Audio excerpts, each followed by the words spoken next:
நம்பிக்கை நம்பிக்கை நம்பிக்கை நம்பிக்கை இல்லாமல் நாளை இல்லை.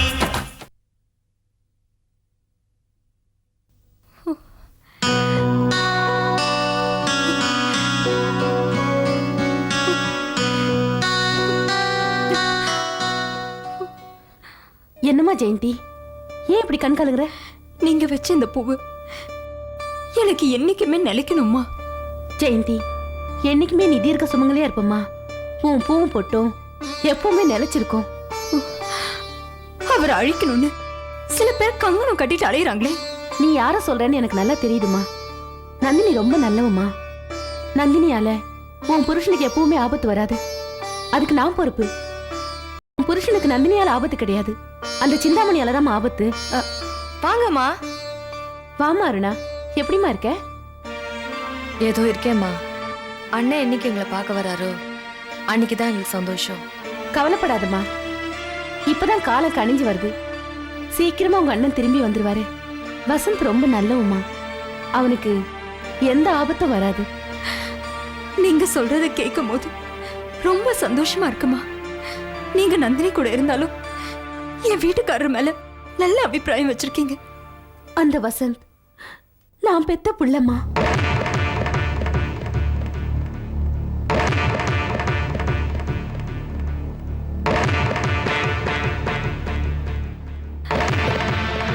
என்னம்மா சொல்றீங்க? விசாலம்மா சொல்றது உண்மைதாம்மா. அங்கிள் என்ன சொல்றீங்க? ஆமாம்மா, வசந்த் விசாலம்மாவோட புள்ளதான். விசாலம்மா கிட்ட இருந்து வசந்த 3 வயசுலயே உங்க அம்மா பிரிச்சு தூக்கிட்டு வந்துட்டா. அண்ணி, இவங்க சொல்றதெல்லாம் உண்மையா இருக்கலாம் அண்ணி. அண்ணன் கிட்ட மம்மி இந்த விஷயம் சொல்லும் போதே நான் கேட்டேன். ஆரம்பத்துல நான் கூட இதை நம்பல. என்னம்மா இது? தாயும் புள்ளியும் பிரிக்கிற அளவுக்கு அத்த குடும்பக்காரியா? பொம்பளை மனசுல இறக்க குணம் இருக்குன்னு சொல்லுவாங்க. ஆனா அந்த சிந்தாமணியோட மனசுல அரக்க குணம் தான் தலை தூக்கி இருக்கு. அனாதியா வந்த சிந்தாமணிக்கு அடைக்கலம் தந்தது விசாலம்மா தான். ஆனா அந்த சிந்தாமணி விசாலம்மோட வாழ்க்கையவே பறிச்சுட்டா. என் வாழ்க்கையை மட்டுமா பறிச்சா?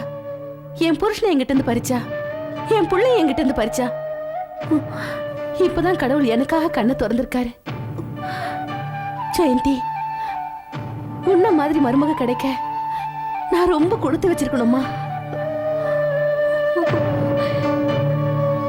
வரேம்மா. வரேன் அருணா. சரிம்மா.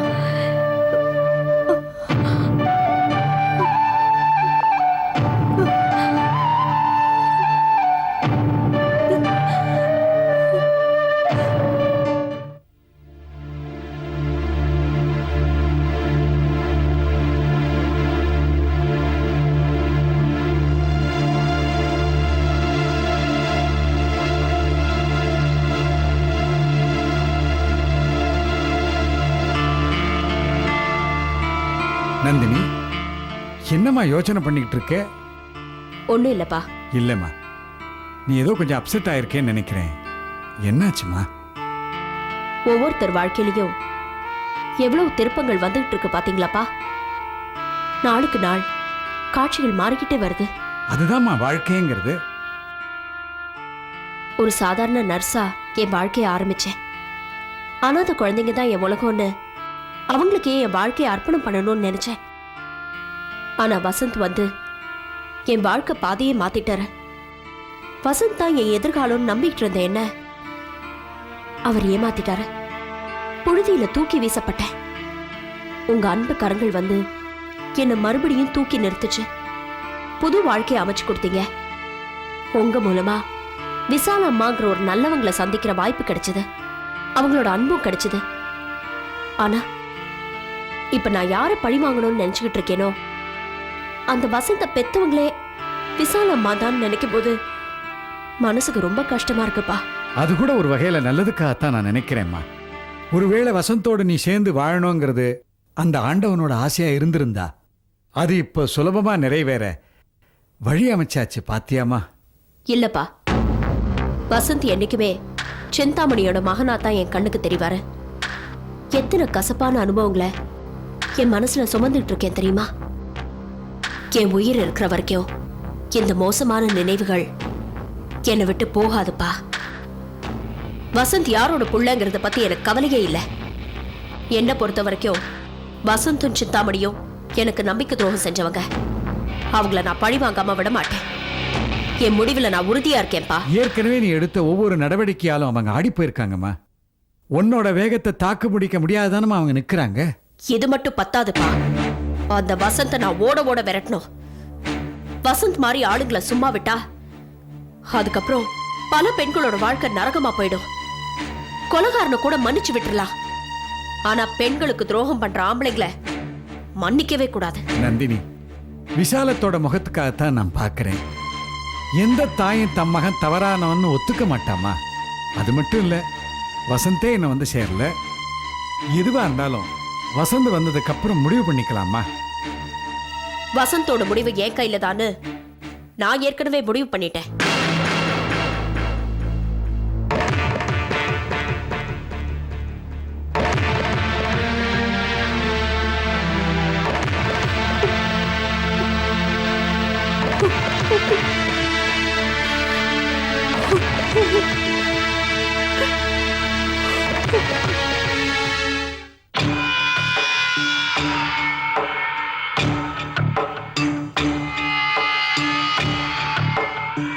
வணக்கம்மா. ஒரு வருஷமா 2 வருஷமா 25 வருஷமா கட்டி காப்பாத்தின அந்த ரகசியத்தை யாருக்கு தெரியக்கூடாதுன்னு நினைச்சோமோ அந்த விசாலத்துக்கு தெரிஞ்சு போச்சு. அம்மா, நீங்க டென்ஷன் ஆகாதீங்க, ரிலாக்ஸ்டா இருங்க. அந்த விசாலத்தால உங்களை ஒன்றும் செய்ய முடியாது. விசாலத்தால முடியாது, ஆனா விசாலத்துக்கு பக்கத்துல இருந்து ஏக்கிறவளால முடியும்.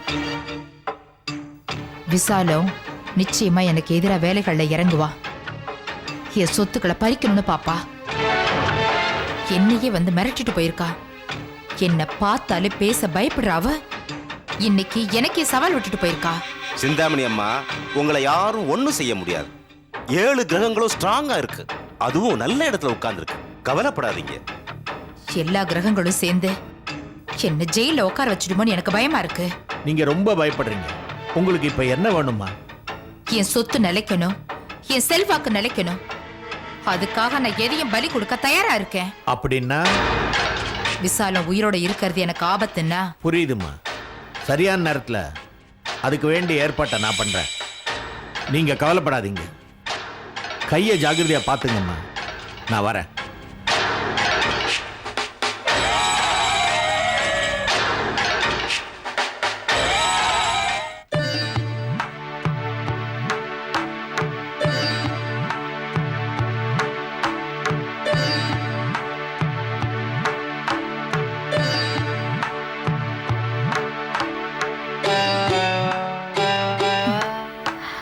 அம்மா, ஜெயந்தி, இந்த வயசுல நீ இவ்ளோ கஷ்டப்படுறியம்மா. கோயில் கோயிலா அலைஞ்சிட்டு இருக்க. இன்னும் இந்த கடவுள் உன் விஷயத்துல கண் திறக்கலையம்மா. அத்தை,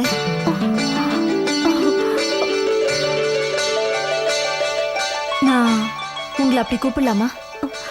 நீ என் மருமகம்மா, தாராளமா கூப்பிடு. என் மகனை என்னைக்கு பார்க்க போறேன்னு தெரியல. உன்னையாவது பாக்குற பாக்கியம் எனக்கு கிடைச்சது அம்மா. ஜெயந்தி, பொதுவா கர்ப்பிணி பெண்கள் தீ மிதிக்க கூடாதுன்னு சொல்லுவாங்க. ஆனா அத பத்தி கூட கவலைப்படாம உன் புருஷனுக்காக தீ மிதிச்சியே. நிச்சயமா உன் பிரார்த்தனை வீண் போகாதுமா. நம்ம 2 பேரோட கோரிக்கை ஒண்ணுதாம்மா. நீ உன் புருஷனை தேடிட்டு இருக்க, நான் என் மகனை தேடிட்டு இருக்கேன். எனக்காக இல்லாட்டியும் உனக்காக என் புள்ள நிச்சயமா திரும்பி வருவோமா? அத்தை, நீங்க எங்க வீட்லயே இருக்கலாமே. எங்க கூடவே வந்துருங்க. இல்லம்மா, வேணாம். நான் நந்தினி கூடவே இருக்கேனே. நந்தினி உங்க புள்ளைய பழி வாங்கணும்னு நினைக்கிறாங்க. சிந்தாமணி செஞ்ச தவறுக்கு என் புள்ளதான் காரணம்னு நந்தினி நினைச்சிட்டு இருக்கா. உண்மையிலேயே நந்தினி ரொம்ப நல்லவமா. இத்தனை வருஷ காலமா என்ன பைத்தியக்காரியாவே அந்த இருட்டறையில அடைச்சு வச்சிருந்தா. அதுல இருந்து எனக்கு விடுதலை கொடுத்து என்ன ஒரு மனுஷியாவே நடமாட விட்டுருக்குது இந்த நந்தினி தாம்மா. என் புள்ள மேல எந்த தப்பும் இல்லைங்கிறத நந்தினி சீக்கிரமாவே புரிஞ்சுக்குவா. உங்க புள்ள எனக்காக தான் எல்லாத்தையும் தியாகம் பண்ணாரு. அத நந்தினி புரிஞ்சுக்கிட்டாலே போதும். வாமா.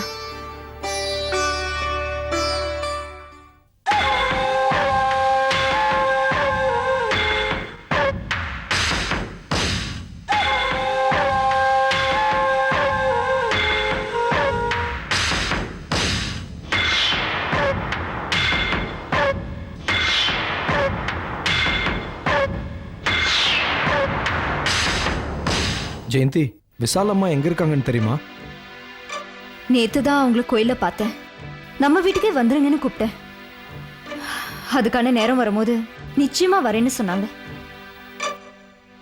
அருணா, கிணறு வெட்ட பூதம் கிளம்புன மாதிரி வசந்த் தொலைஞ்சு போனாலும் போனாரு. உங்க வீட்ல இருந்து ஒவ்வொரு விஷயமா வெளில வந்துகிட்டே இருக்கு. இன்னும் என்ன விஷயங்கள்லாம் இருக்கு தெரிஞ்சா சொல்லு.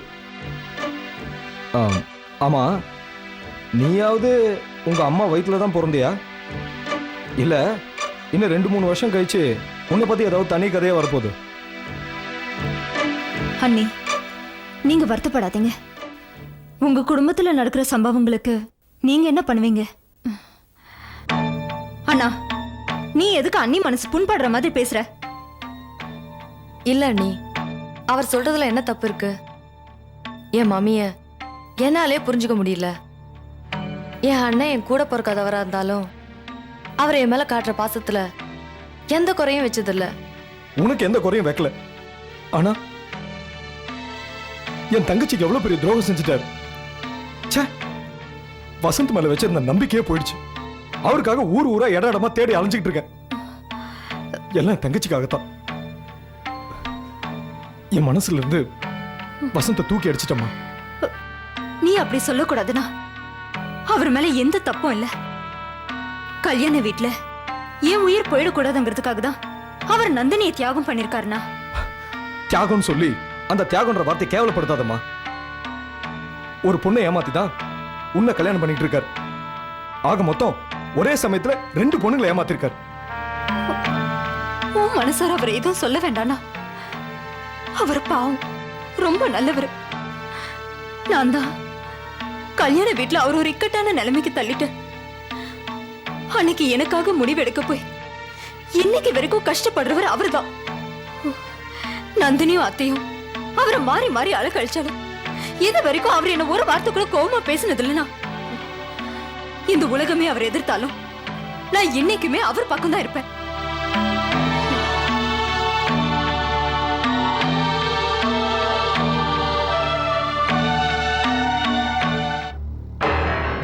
ஒரு வழியா சிந்தாமணியை லாக் பண்ணியாச்சு.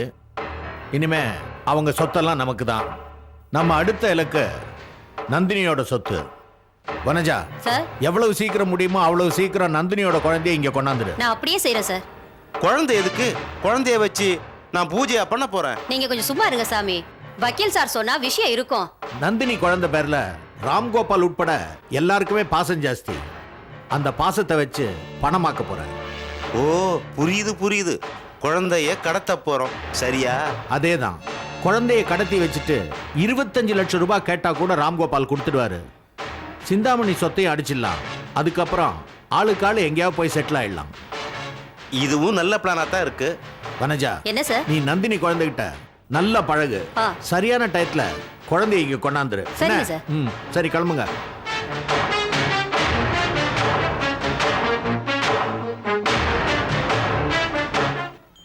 இருபது வருஷமா நம்ம கோயில் திருவிழா உங்க குடும்ப உபயமாத்தான் நடந்துட்டு இருந்துச்சு. நடுவுல தான் 5-6 வருஷம் நின்று போச்சு. இனிமே எந்த வருஷமும் நிக்காது பாளையம். எனக்கு மக வந்தாச்சு, பேத்தியும் பிறந்தாச்சு. அதை கொண்டாடதான் இந்த வருஷம் எந்த அளவிலும் இல்லாத ஹை லெவல்ல ஏற்பாடு பண்ணிருக்கிறேன். மக்கள்லாம் சந்தோஷமா இருக்க. நல்லதுங்கய்யா. நந்தினி, இதாமா நம்ம குலதெய்வம் கோயில். வேண்டிக்க, நல்லா வேண்டிக்க, சக்திக்கு சேர்த்து வேண்டிக்கம்மா. சரிப்பா.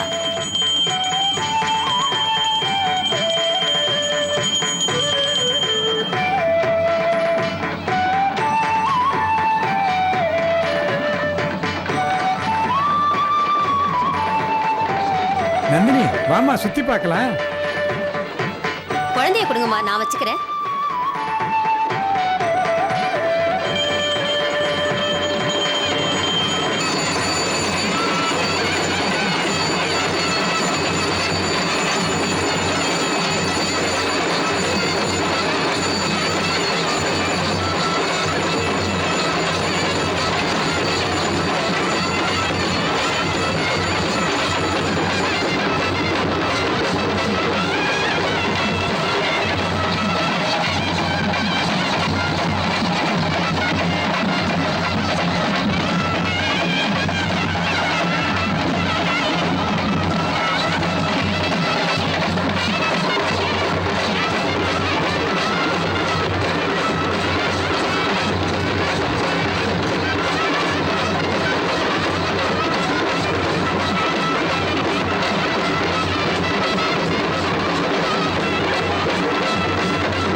பாத்தியாமா எவ்வளவு கிராண்டா இருக்கு.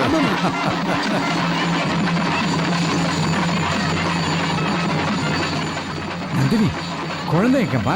அம்மா கிட்ட இருப்பாப்பா. ஐயோ என்கிட்ட இல்லம்மா, உங்ககிட்ட தான் இருக்குதுன்னு நினைச்சேன். அப்போ குழந்தை குழந்தை யார்கிட்ட இருக்கு? ஐயோ புதுசா அந்த வேலைக்காரி வனஜா வச்சிருக்கோம். வனஜா கங்கா நீ வனஜா காணுமே. எங்க வனஜா?